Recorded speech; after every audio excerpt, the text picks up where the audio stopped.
ಅಕ್ರಮ ಬಾಂಗ್ಲಾ ವಲಸಿಗರ ಹಸ್ತಾಂತರಕ್ಕೆ ಭರದ ಸಿದ್ಧತೆಗಳು ನಡೀತಾ ಇದೆ. ಮಂಗಳೂರಿನಲ್ಲಿ ಬಾಂಗ್ಲಾ ವಲಸಿಗರನ್ನ ವಶಕ್ಕೆ ಪಡೆದುಕೊಳ್ಳಲಾಗಿತ್ತು.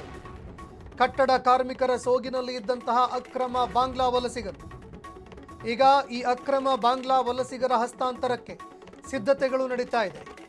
ಮಂಗಳೂರು ಪೊಲೀಸ್ ಕಮಿಷನರ್ ವ್ಯಾಪ್ತಿಯಲ್ಲಿ ವಶಕ್ಕೆ ಪಡೆಯಲಾಗಿದೆ. ವಿವಿಧೆಡೆ ದಾಳಿ ನಡೆಸಿ ಒಟ್ಟು 23 ಬಾಂಗ್ಲಾ ಅಕ್ರಮ ವಲಸಿಗರನ್ನ ವಶಕ್ಕೆ ಪಡೆಯಲಾಗಿದೆ. ಈ ಅಕ್ರಮ ವಲಸಿಗರನ್ನ ಬಾಂಗ್ಲಾಕ್ಕೆ ಗಡೀಪಾರು ಮಾಡುವಂತಹ ಪ್ರಕ್ರಿಯೆ ಕೂಡ ಪೂರ್ಣಗೊಂಡಿದೆ. ಈಗ ಬಂದೋಬಸ್ತ್ನಲ್ಲಿ ಪಶ್ಚಿಮ ಬಂಗಾಳದ ಮಾಲ್ಡಾಕ್ಕೆ ಈ ವಲಸಿಗರನ್ನ ಶಿಫ್ಟ್ ಮಾಡಲಾಗಿದೆ.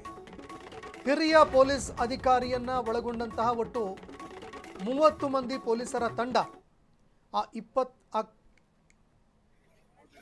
ಆಗಸ್ಟ್ 26ರಂದು BSF ಅಧಿಕಾರಿಗಳಿಗೆ ಇವರನ್ನ ಹಸ್ತಾಂತರ ಮಾಡ್ತಾರೆ. ದೃಶ್ಯಾವಳಿಯಲ್ಲಿ ನೋಡ್ತಾ ಇದ್ದೀರಿ.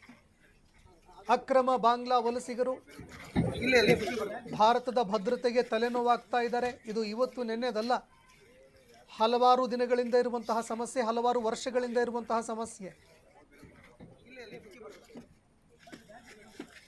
ಇದೀಗ ಪೊಲೀಸ್ ಅಧಿಕಾರಿಗಳು ಅಕ್ರಮವಾಗಿ ಕೆಲಸ ಮಾಡ್ತಾ ಇದ್ದಂತಹ ಬಾಂಗ್ಲಾ ವಲಸಿಗರನ್ನ ಪತ್ತೆ ಹಚ್ಚಿದ್ದಾರೆ. ಅವರನ್ನು ಡಿಪೋರ್ಟ್ ಮಾಡುವಂತಹ ಪ್ರಕ್ರಿಯೆ ಕೂಡ ಈಗ ನಡೀತಾ ಇದೆ. ದೃಶ್ಯಾವಳಿಯಲ್ಲಿ ನೋಡ್ತಾ ಇದ್ದೀರಿ. ಯಾವಾಗ ಅವರ ದಾಖಲೆಗಳನ್ನು ತಡಕಾಡಿದ್ರು, ದಾಖಲೆಗಳು ಪತ್ತೆ ಆಗಲಿಲ್ಲ. ವಿಚಾರಣೆ ಮಾಡಿದಂತಹ ಸಂದರ್ಭದಲ್ಲಿ ಸತ್ಯ ಬಾಯ್ಬಿಟ್ಟಿದ್ದಾರೆ. ಇದೀಗ ಪಶ್ಚಿಮ ಬಂಗಾಳದ ಮಾಲ್ಡಾಕ್ಕೆ ಅವರನ್ನು ಕರೆದುಕೊಂಡು ಹೋಗಲಾಗುತ್ತೆ. ಅಲ್ಲಿಂದ ಅವರನ್ನು ಡಿಪೋರ್ಟ್ ಮಾಡುವಂತಹ ಪ್ರಕ್ರಿಯೆ ಕೂಡ ನಡೆಯುತ್ತೆ.